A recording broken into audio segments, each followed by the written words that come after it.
Estudo Bíblico Levítico 15, versos 1 a 33. Este capítulo aborda a questão da imundícia causada por emissões dos órgãos sexuais. A. Uma emissão masculina de longo prazo, por exemplo, gonorreia, versos 2 a 15. B. Emissões masculinas de curto prazo, versos 16 a 18. C. Uma emissão feminina de curto prazo, menstruação, versos 19 a 24. E D. Uma emissão feminina de longo prazo, versos 25 a 30. O fato de que processos perfeitamente naturais, como o contato sexual, verso 18, ou como a menstruação viessem a tornar alguém imundo, isto é, incapaz de adorar, é algo surpreendente. Mas todos esses casos envolvem a perda de fluidos físicos, sangue ou sêmen, e qualquer perda de fluidos da vida sugeriam a morte e eram incompatíveis com a presença de Deus, que é a vida perfeita. Versos 1 a 3. Certos fluxos do corpo eram normais, mas causavam impureza cerimonial. Outros fluxos eram anormais e indicavam doenças. As doenças venéreas eram usualmente transmitidas através das relações sexuais promíscuas, sendo, pois, claramente associadas ao pecado.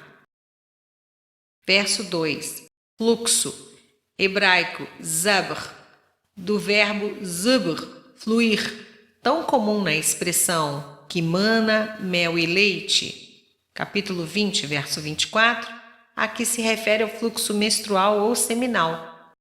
A mesma raiz produz a palavra zubr, também traduzida fluxo, na segunda ocorrência nesse versículo, que se refere a alguma impureza que a Septuaginta traduz gonorreia, doença conhecida desde a antiguidade mais remota, sendo tão antiga como o pecado que a produz, presente também no verso 32. Verso 3. O homem continuava a constar como imundo até que fisicamente curado era também cerimonialmente purificado. Versos 13 a 15. Versos 4 a 12. Regulamentava-se o isolamento completo para essas pessoas doentes. Verso 7. 3 mandamentos para aqueles que tocassem numa pessoa com fluxo. 1. Lavar suas roupas, versos 5 a 11. 2. Banhar seu corpo, verso 11. 3. Permanecer imundo até a tarde, isso é, passar o resto do dia observando a separação exigida pela impureza cerimonial e física. Capítulo 13, versos 45 e 46.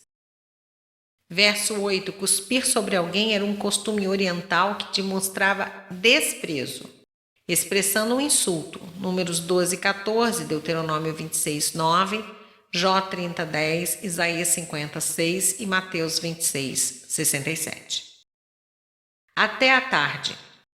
Isto significava a imundície cerimonial até o poente, que era o fim do dia israelita. Durante esse tempo de imundície, a pessoa não podia oferecer sacrifício algum. Verso 9. Sela, no hebraico, merkaba, literalmente algo para sentar-se, traduzido carro em 1 Reis 4:26 e assento em Cantares 3, verso 10. A forma significa carro. Verso 12. Vaso de barro. Estes vasos porosos retinham a sujeira e deixavam os germes se desenvolverem. Haveria muito mais facilidade em lavar e purificar os vasos de madeira e de metal, conforme capítulo 6, verso 28 nota. Verso 13. Águas correntes. Excelente profilaxia contra bactérias. Verso 17. Pele. Estas peles cabeludas de animais eram os assentos e os colchões do povo. Versos 25 a 27. Os hebreus tinham sido abençoados com uma revelação particular e específica de Deus, e por isso mesmo somente a ele podiam prestar culto. A impureza moral separa o adorador do seu Deus. A impureza física, sem ser estritamente pecado, certamente não podia ser classificada como santidade, e além disso, sugere o pecado. Nunca se deve esquecer do fato de estarmos adorando o Deus da santidade. Era essa a razão de ser destes sacrifícios de purificação. Sobre a mulher que sofria da hemorragia e Jesus curou, ler Mateus 9:20, Marcos 5:25 e Lucas 8:43. Verso 31. Essas leis tinham como objetivo principal gravar nas mentes dos israelitas a necessidade da reverência para com o santuário de Deus. Para que o culto prestado a Deus lhe fosse aceitável, era necessário uma grande prudência religiosa, para andar em pureza de coração e santidade de vida.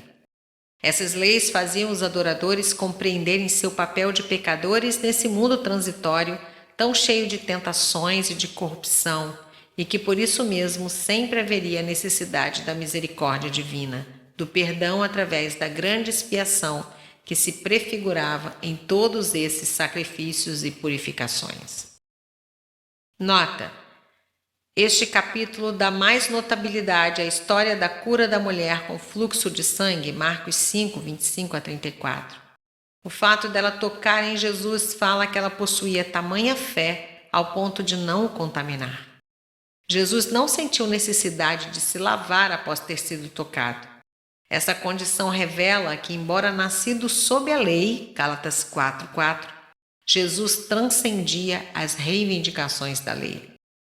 Ele não estava preso por ela. Como os fariseus devem ter ficado admirados e enfurecidos por ele não se sentir contaminado pelo toque de uma mulher cerimonialmente imunda.